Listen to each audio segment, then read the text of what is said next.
Salam baik dan bahagia selalu buat sahabat channel Keluh Kesah Sang Pengusaha. Semoga menghibur.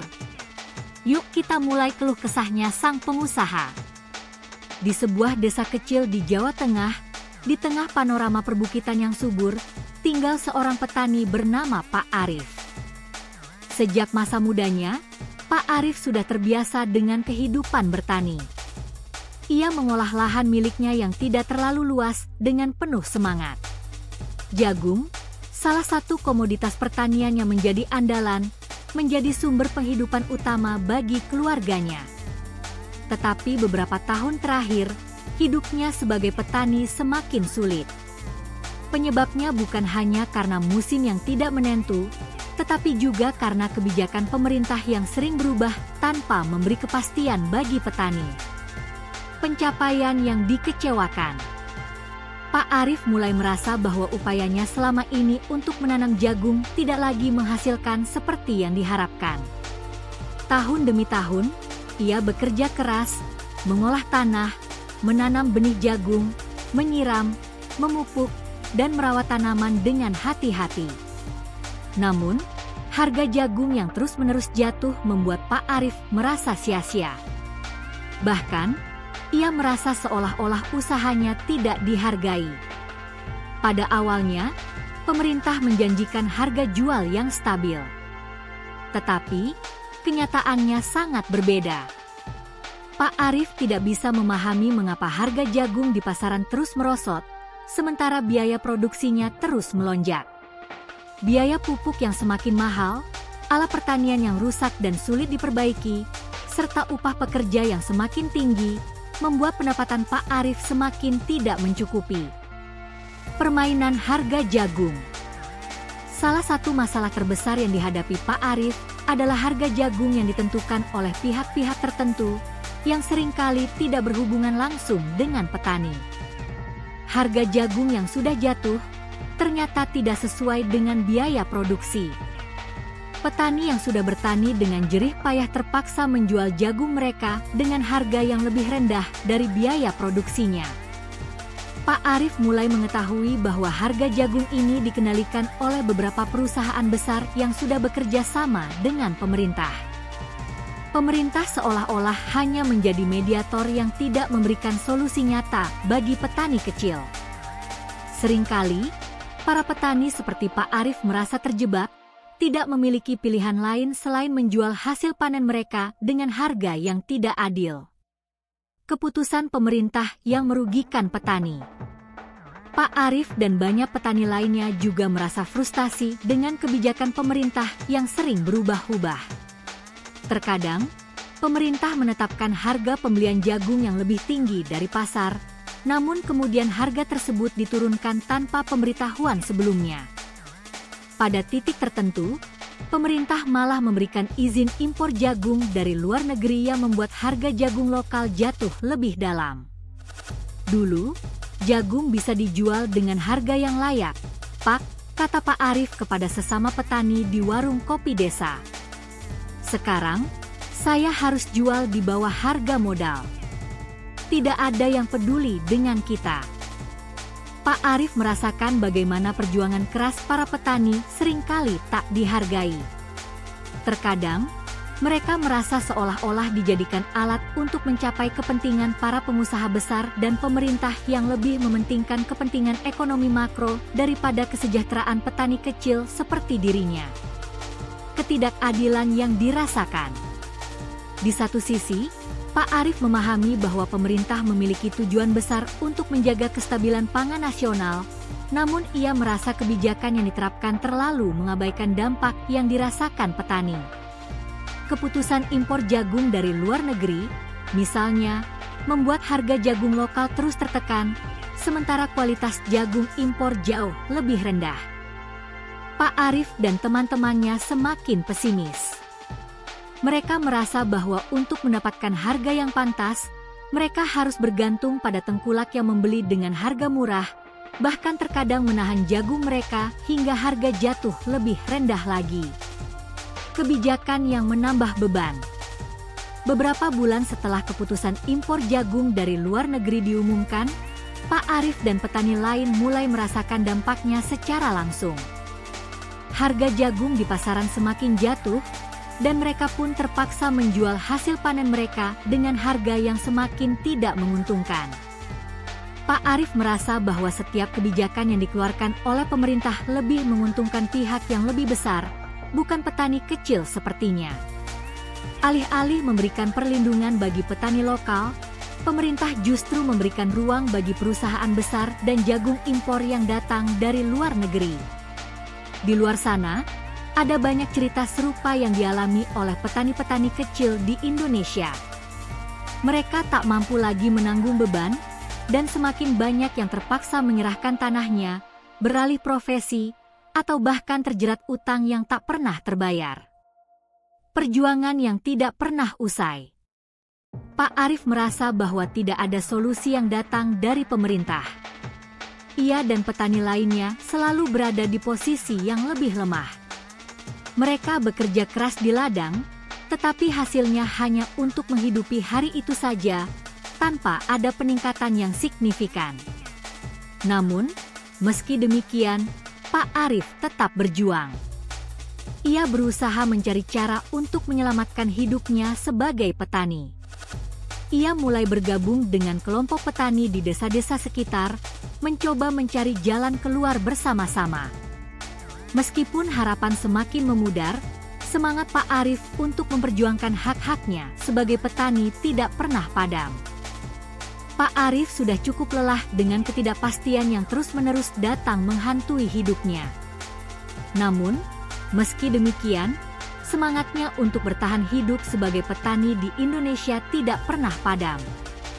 Ia mulai menyadari satu hal yang sangat mendalam, masalah ini bukan hanya masalah dirinya sendiri, tetapi juga masalah bagi semua petani kecil di Indonesia. Masalah sistem yang tidak adil. Mereka semua terjebak dalam sistem yang lebih besar dari sekadar harga jagung. Namun, ia juga menyadari bahwa jika tidak ada perubahan, nasib mereka akan terus terpuruk. Maka, Pak Arif memutuskan untuk bergabung dengan sejumlah kelompok petani untuk berjuang bersama. Solidaritas Petani. Setelah berbulan-bulan merasakan keputusasaan, Pak Arif mulai mendengarkan suara dari sesama petani yang merasakan penderitaan yang sama. Di desa sekitar, banyak petani jagung yang merasa terperangkap dalam sistem yang sudah dijalankan bertahun-tahun. Mereka mulai bertemu dan berbicara tentang cara-cara untuk bertahan hidup dalam kondisi yang semakin tidak menguntungkan. Pak Arif tidak merasa sendirian lagi. Ia bertemu dengan seorang tokoh petani senior bernama Pak Joko, seorang petani yang sudah berusia 60 tahun dan telah melalui berbagai macam tantangan dalam hidupnya. Pak Joko adalah salah satu dari sedikit petani yang tidak hanya bertani, tetapi juga aktif mengorganisir petani lainnya. Dengan kepemimpinannya, Pak Joko berhasil mendirikan sebuah kelompok petani yang disebut Petani Tangguh. Kelompok ini berfokus pada solidaritas petani untuk saling membantu, berbagi pengetahuan, dan memperjuangkan hak-hak mereka. Mencari solusi. Pak Arif pun mulai aktif di dalam kelompok tersebut. Mereka berdiskusi panjang lebar tentang cara agar petani bisa mendapatkan harga yang lebih adil untuk hasil panen mereka. Salah satu solusi yang dicari adalah dengan menciptakan jalur distribusi mandiri tanpa melalui tengkulak atau perantara yang merugikan. Kalau kita terus-terusan bergantung pada tengkulak, kita akan terus dijajah oleh mereka. Kita harus bisa mengatur sendiri harga jagung kita, kata Pak Joko dalam sebuah pertemuan. Namun, untuk melaksanakan rencana ini, mereka membutuhkan modal yang besar. Pak Arif dan teman-temannya mulai mencari cara agar bisa membeli peralatan yang dibutuhkan untuk mengolah dan mendistribusikan jagung secara mandiri. Mereka mencoba untuk bekerja sama dengan koperasi pertanian, namun seringkali menemui jalan buntu karena kurangnya dukungan dari pihak-pihak yang lebih besar. Pemerintah bilang mereka mendukung petani kecil, tapi kenyataannya mereka lebih mendukung perusahaan besar. Koperasi yang ada hanya dijadikan alat politik untuk memperoleh dukungan pemilu, keluh Pak Arif. Para petani ini mulai merasa bahwa mereka tidak hanya perlu berjuang untuk harga yang lebih adil, tetapi juga berjuang untuk mengubah sistem yang tidak berpihak pada mereka. Mereka merasa seperti orang-orang yang terpinggirkan, yang selalu berada di bawah kendali sistem yang sudah ada. Kebijakan impor jagung yang menghancurkan. Ketika kebijakan pemerintah mengizinkan impor jagung dari luar negeri, masalah semakin memburuk. Pak Arif, bersama dengan kelompoknya, berusaha memahami dampak kebijakan ini. Tidak hanya harga yang semakin tertekan, tetapi juga kualitas jagung lokal yang seharusnya lebih unggul, menjadi terancam. Jagung kita lebih sehat, lebih segar, dan lebih alami dibandingkan dengan jagung impor yang banyak diproduksi dengan bahan kimia, ujar Pak Joko. Namun, di mata pemerintah dan perusahaan besar, kualitas bukanlah hal utama. Harga yang murah lebih menjadi prioritas tanpa memikirkan nasib petani lokal. Sementara itu, jagung impor yang masuk ke pasar membuat petani lokal kesulitan untuk menjual hasil panen mereka dengan harga yang wajar. Harga yang tidak adil ini pun membuat banyak petani terjerat utang, dan banyak yang akhirnya terpaksa menjual tanah mereka. Pak Arif merasa semakin terpuruk.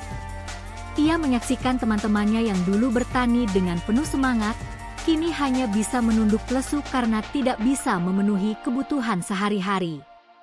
Kita dipaksa untuk mati perlahan, kata Pak Arif, suara penuh keputusasaan. Menghadapi ketidakadilan. Pada titik ini, Pak Arif dan kelompok petani lainnya tidak bisa hanya berdiam diri. Mereka memutuskan untuk membawa permasalahan mereka ke depan publik. Mereka mulai mengorganisir protes dan demonstrasi di tingkat lokal, berharap bisa menarik perhatian media dan masyarakat. Namun, usaha mereka tidak mudah. Pemerintah seringkali tidak merespons serius keluhan para petani, bahkan ada beberapa yang dibungkam dengan ancaman. Salah satu aksi protes yang paling berkesan adalah ketika Pak Arif dan teman-temannya melakukan aksi di depan kantor pemerintah setempat. Mereka membawa spanduk dengan tulisan besar, "Hentikan impor jagung. Selamatkan petani lokal." Pak Arif merasa bahwa ini adalah cara mereka untuk bersuara, meskipun kemungkinan besar suara mereka akan terkubur dalam kebijakan-kebijakan yang dibuat oleh orang-orang yang tidak peduli. Ini adalah perjuangan kita untuk anak cucu kita. Kalau kita diam, mereka akan terus memanfaatkan kita. Kita harus lawan, seru Pak Joko saat memimpin aksi. Aksi ini mendapat sorotan media lokal, dan untuk pertama kalinya, suara petani kecil didengar oleh orang banyak. Walaupun pemerintah tetap tidak mengambil tindakan nyata, aksi ini menjadi simbol perlawanan bagi petani kecil yang selama ini merasa terabaikan. Upaya membangun keberlanjutan. Setelah aksi tersebut, Pak Arif dan teman-temannya semakin termotivasi untuk memperjuangkan hak mereka.